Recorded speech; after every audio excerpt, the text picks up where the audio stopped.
Hey brother, what's your first memory of Dad on a construction site, whether home building or otherwise?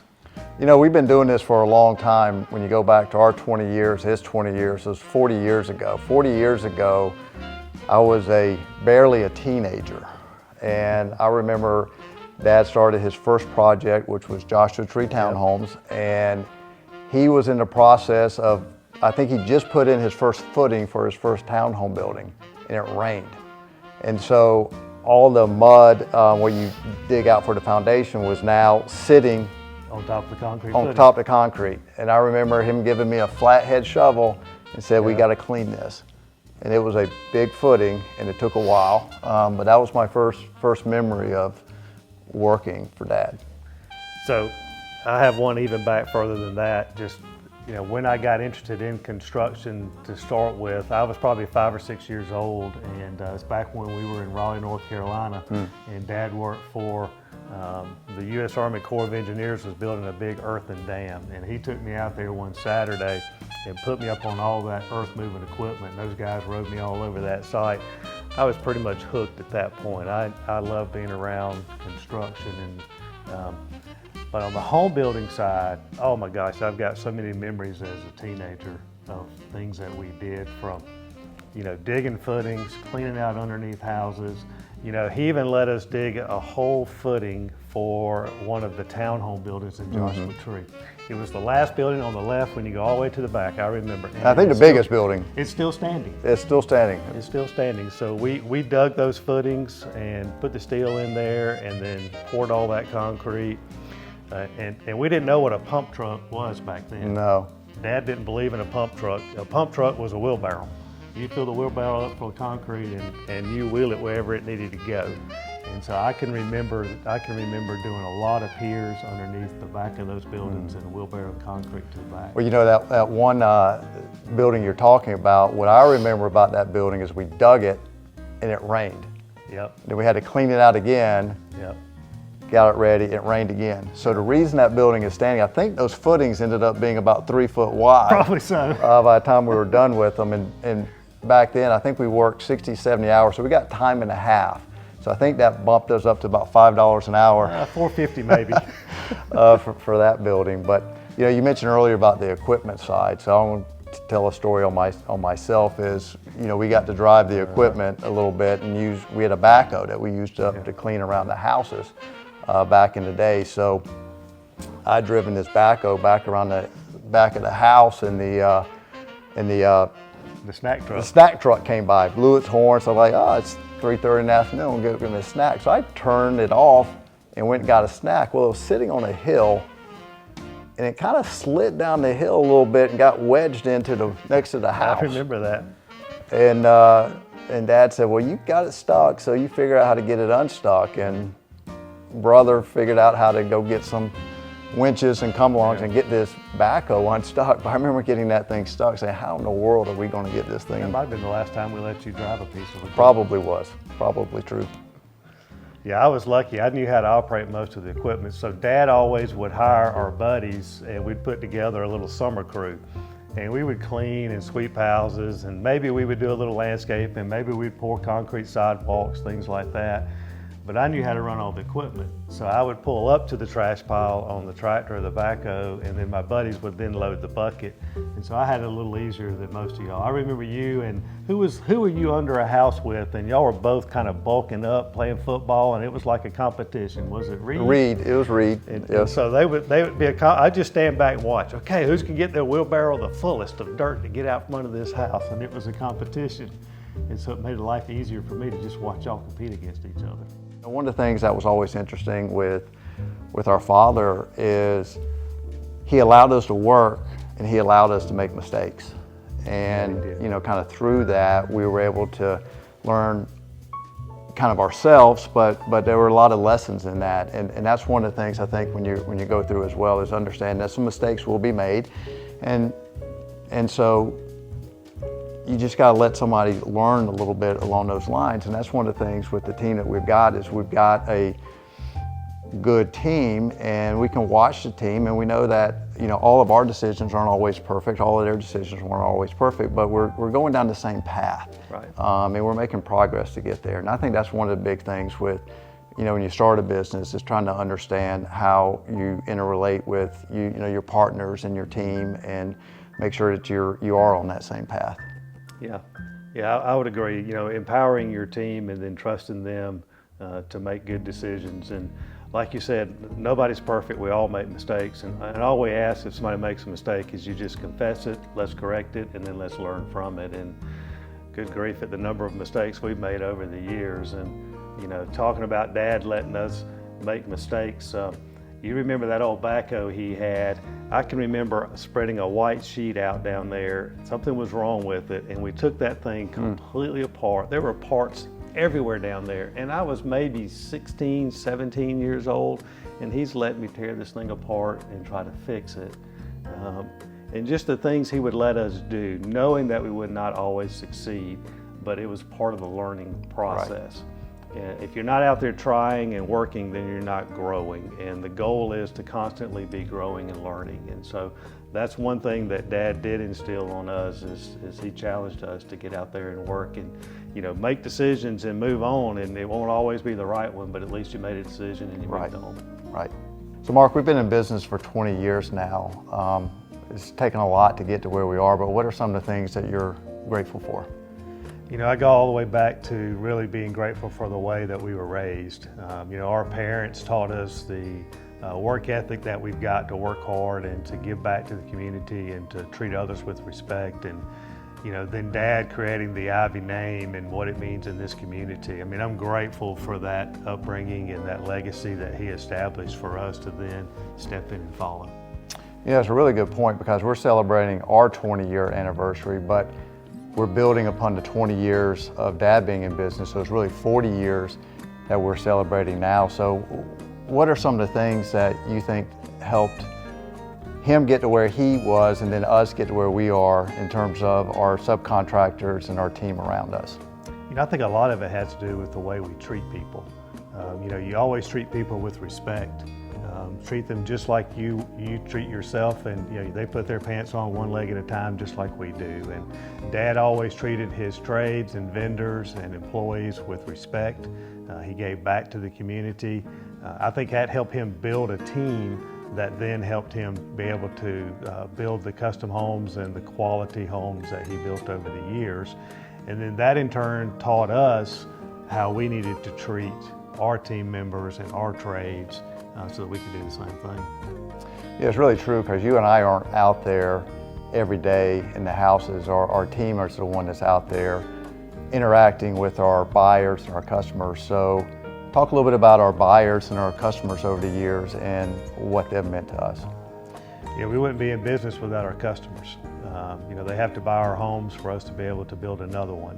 And over the years, the customer base has changed, our company has grown, and we've had to build those relationships with those buyers over the years. And we're very grateful that they continue to come. I hope we can serve all their needs and meet their needs. You know, we try to build a quality neighborhood, a quality home. It's really nice to ride. You know, you go look at a piece of land and it's just trees, and then you lay out a neighborhood and you start clearing and grading like we're doing back here. And then you have lots on the ground, and then we build these beautiful homes, and then you ride through and there's families living here, there's kids playing in the parks. There's not a more rewarding career out there, in my opinion. Yeah, to me that's one of the things that's really, like you said, very rewarding about what we do, because we're building a structure in terms of a process that we go through, but we're providing so much more than that in terms of a home for these buyers. And you know, some of the buyers we've gotten to know very well over the years, and to see you know, their kids grow up and go off to school and things of that nature, and to know that it happened in a home that we built is very rewarding. Yeah, then we also have buyers who have bought multiple homes from us. Perhaps they started off in an entry-level home and then bought a move-up home, and now we even have product for that active adult older buyer who's ready to move down. So there's a possibility we could have people buy 2 or 3 homes from us over their lifespan. So one of the things we talked about the 20 years before we started, our 20 years, And so the natural progression is, what are some of the things you're looking forward to for the next 20 years? Oh, wow. That's an exciting thing to think about. You know, the industry is changing. It's not an easy industry to be a part of between regulations and just cost and everything, but it is neat to look at how home design is changing, energy efficiency is changing, the type of materials we use is changing, the demands of the buyers is changing and what they're looking for, you know, to a more open concept plan now. All of that is continuing to change, and we've had to evolve over the years, even to this point, to keep up with those changes. And then I think the next 20 years, we're going to see it change just as much as we have the last 20. Yeah, I agree. There's so many things that are on the forefront out there right now that we have to be very adaptable in what we're doing. And I think we've built a good team around us to do that, to make sure we are meeting the needs for the home buyers going forward for the next 20 years. Yeah, our team has been integral to us keeping up with the changes in the industry and the changes in the customer demand, from the purchasing and estimating team being able to price out and identify new materials and new products over the years, to sales and marketing being able to keep up with new sales techniques and marketing techniques and what is that customer demanding, to the construction team dealing with new trades and new vendors over the years. It really does take a team effort to accomplish what we do. So in the home building industry, there's always challenges, especially on the land development side. You almost wake up every day prepared to fight because there's some government regulation that's very burdensome, that's preventing you from being able to get projects going and be able to put lots on the ground. And then when you get to the vertical side, you know, the challenge is building relationships with the construction inspectors that you deal with on a daily basis. Our construction team has done a great job building those relationships with the inspectors, and I think that's probably one of the biggest challenges that we've faced over the years, is to continue to build that reputation, not just with our customers, but also with those regulatory agencies as well, so that they realize we do what we say we're going to do, and we're people of our word. In the home building industry, we deal with a lot of buyers, and buyers come with different expectations. While we build a quality home, we've never built a perfect home. And so when we deal with buyers from time to time, they go a little crazy with the blue tape. And so when we go back in to do the 30-day warranty, there has been an occasion or two, and I won't name names to protect the guilty, that I've walked in the front door of the home only to see thousands of pieces of blue tape on the wall. And then upon further investigation, you walk up, well, what was this marking? Well, I don't remember. What about this one? Well, I don't remember. And before it's over with, there might be 3 places that we have to touch up paint or fix sheetrock. So that's one of the challenges that we deal with on the home building side. Our warranty department does a great job dealing with those home buyers and taking great care of them. I tell everybody, I don't want to have to turn and run from you if I see you in the grocery store, or if I'm sitting behind you in church, I don't want to have to hide either. So we're going to take care of you. We may not always agree on what that looks like, but we're going to take care of you and make sure that you're a happy buyer at the end of the day. You know, my favorite warranty story that we have out there was years ago. We got a call from one of our home buyers that said, we have a problem. I said, okay, well, what is it? Let's see if we can address it. It's where the paint's falling off the wall. So this is quite concerning. So we go and we bring the painter, we bring the paint rep, we bring everybody we could think of, because we've never heard of this before.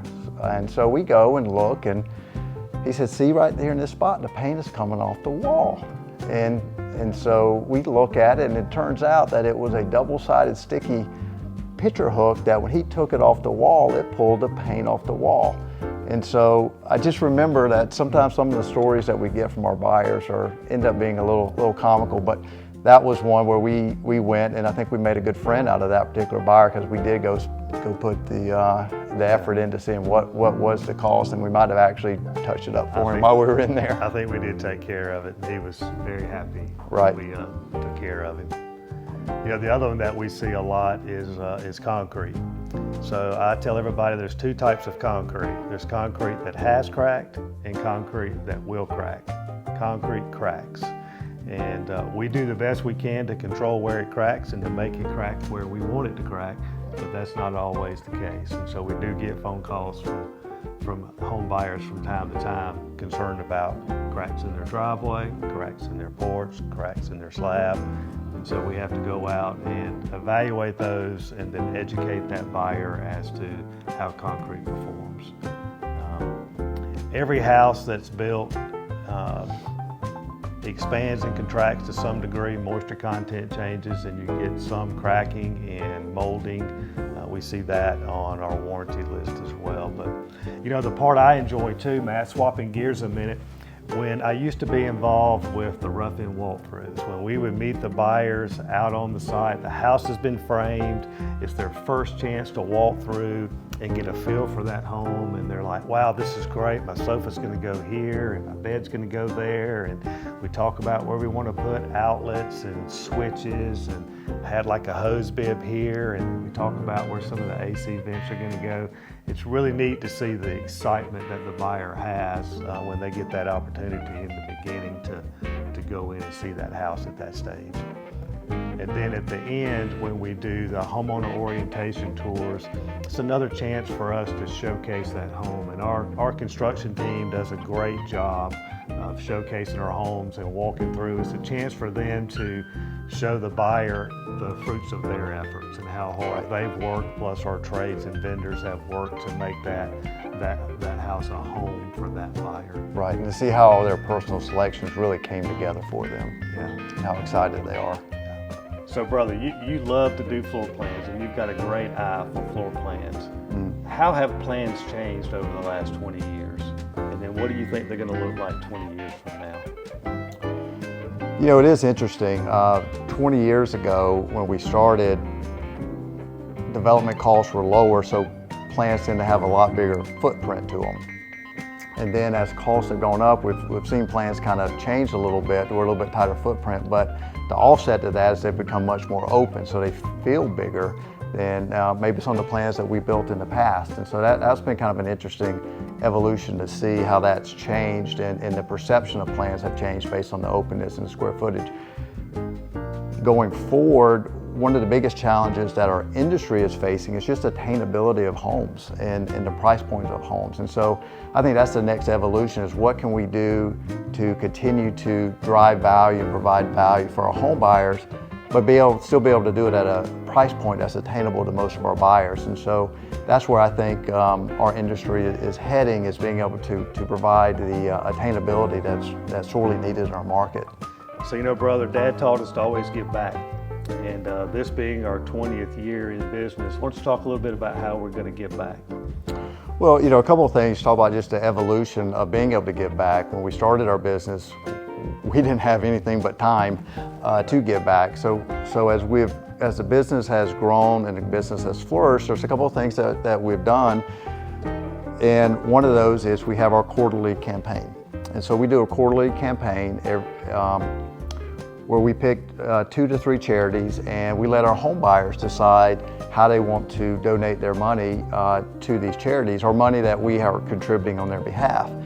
And through that, we've been able to really focus on children's needs, some of the needs that are military, so we've got military and kind of some general needs throughout the community. So we've been able to get involved with a lot of charities over the last few years and get to know what they do and some of the benefits they do to the community. So it's been nice to kind of spread that around and not only provide financial contributions to them, but also create awareness in the community by the way that we're doing with our campaigns as well. And so this year, one of the things that we're doing in order to kind of take it one step farther, is we've been in business for 20 years, so we're doing an additional $20,000 this year for our 20-year campaign. So with that, we're picking 4 charities. We're going to donate $5,000 a piece to those charities. And right now, we're donating $5,000 to the Michael J. Fox Foundation for our good friend who has Parkinson's. We're donating $5,000 to the Heritage Academy. We are donating $5,000 to Evolve Augusta, or is it Elevate Augusta? Elevate Augusta, excuse me. And that is a new program here in town that is doing educational resources for kids in Richmond County is where they're starting. So we're real excited about that opportunity as well. And then to Game Changers. Game Changers, thank you. Which is a local ministry that helps support men who have addiction issues. And so we've partnered with them a couple different times over the years to help them grow their ministry. They're over in Plum Branch, and they bought a piece of land. They have a nursery there. They've got a couple cabins they've built, and they help men who have addiction issues. And they bring them in there, and then they have a whole program they go through. And while they're there, they also teach them life skills, and then in some cases a specific trade skill to give them opportunities once they get through their program to be productive in society again. So that's one of the things as the business has grown and we've had success, to be able to give back to the community is big to us. We watched our parents do it throughout the years, and they donated both financially and a lot of time. And so for us to be able to continue that legacy going forward is important to us. We just hosted our annual fish fry, and we believe Dad started this tradition in about 2001. I remember going to it before I was even back in the building industry. It was at the old Martinez Community Center. Right, it's Willie Jules now. Yep, and there might have been maybe 30 people there. And over the years, it has kind of evolved. Instead of just being a fish fry, Matt and I used to get cakes and gift cards and all this stuff at Christmas time, and we're like, look, we can't use all this stuff, we can't eat all this stuff. How about we let these trades and vendors who are giving this stuff to us donate that to the fish fry, and then we give away these gift cards to the trades and vendors and realtors and mortgage bankers and attorneys and everybody that touches our industry. We give those back away as gifts, door prizes, when people come in. And then a couple of years ago, we also had the idea of, hey, we're going to raffle off coolers, grills, things like that to raise money for the Builders Community Fund. And I think this year's fish fry, we served about 650 people. That sounds right. And I think we gave away almost $5,000 worth of gift cards that were donated to us by our trades and vendors and different people. And then we raised about $2,000 for the Builders Community Fund. And so it's really turned into an event for us to be able to show our appreciation to our trades and our vendors and people that touch our business. And we don't want just the owner of the plumbing company to be there. We want the people that are actually out here on the job doing the work. We want the whole framing crew, not just the lead guy. We want the whole concrete crew, not just the concrete owner. So you see a wide variety of people. We also get all of the mortgage bankers that we deal with are there, the bankers that we deal with are there, attorneys that we deal with, and so it's turned into a really neat event. You and I stand in the front and we greet and talk to a lot of folks that came in, and so many of the folks that came in have been coming since the beginning. They remember when it was at the what now Willie Jules. So they've been coming for over 20 years. So, we've had that sort of longevity, but many of our trades and subcontractors and vendors have had that kind of longevity with us, and that's kind of neat to see as well. Yeah. I remember one story when we first started giving away these gift cards. There was an HVAC technician that came up to me afterwards. He had won a $50 gift card to a restaurant. He had just gotten engaged, and he said that was what he was going to use to be able to take his fiance out to dinner. And he did not have enough money to be able to do that. He was so happy to get that gift card and be able to do that. Yeah.